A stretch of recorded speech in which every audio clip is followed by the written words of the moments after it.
I'm Emily Shepard from the Graphic Distillery. Let's learn some quick tips for visualizing our ideas. Making our ideas visible helps us to connect with others, collaborate, and gain clarity.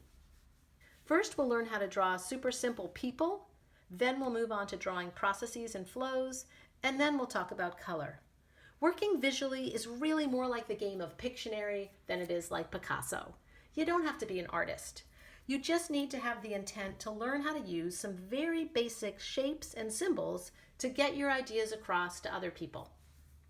Here is your super quick guide to making people. I want you to start by drawing the number 0. That is a person's head.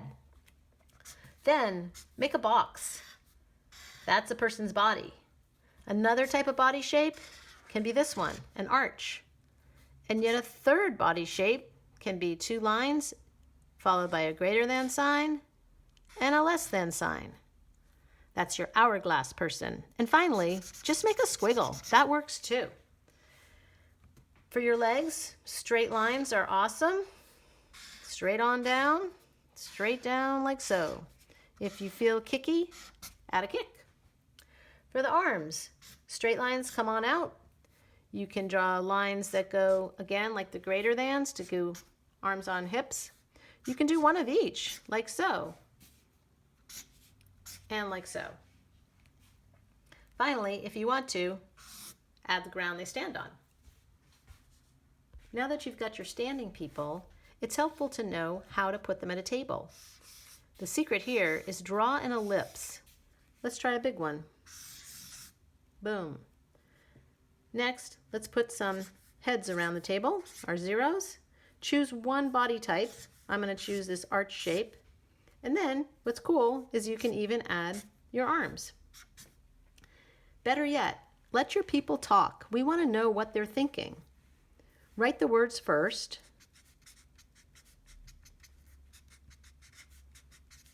And then draw your talk bubble around the words. I like to make a talk bubble kind of square. It seems a little bit easier. And then leave a little gap and then put your V shape. You can also have somebody thinking something. To draw a thought bubble, go large, small, etc. And then connect with a couple of dots. One of the misconceptions people have about visualizing is that you only can draw things, but actually words are really crucial parts of this. So don't be afraid to label things as well. What's happening here? Is it a workshop? Is it a meeting? Put those words on a sign and put that in your drawing. When drawing faces, you can make noses from the letter L, C, U, or a bracket. Add mouths with just some lines. Hair can be made with dots, with straight lines, and with scribbles. When you think about process or flow, ask yourself if your project is linear, if it's more about a pathway, is it about continuous improvement and it's iterative? Or it might be something that's very much based on a timeline, where one thing happens and then things happen in parallel before an outcome. The process gives you structure. Within each of these boxes would be the scenes that you've drawn using your people and your talk bubbles. Remember to focus on the most crucial moment that represents that part of the process you're trying to explain. Let's talk about color. I like to use red for titles, black for the drawings, and then the text can be any dark color that you like. Be consistent when you use color. If all your headings are blue, that will help people know where to find the headings. Ditto with these yellow dots, telling us those are the numbers. Use your bright colors as an accent on your drawing.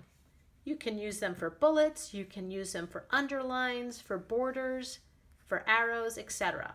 Just don't try to draw your text in any of these super bright colors because people won't be able to read it.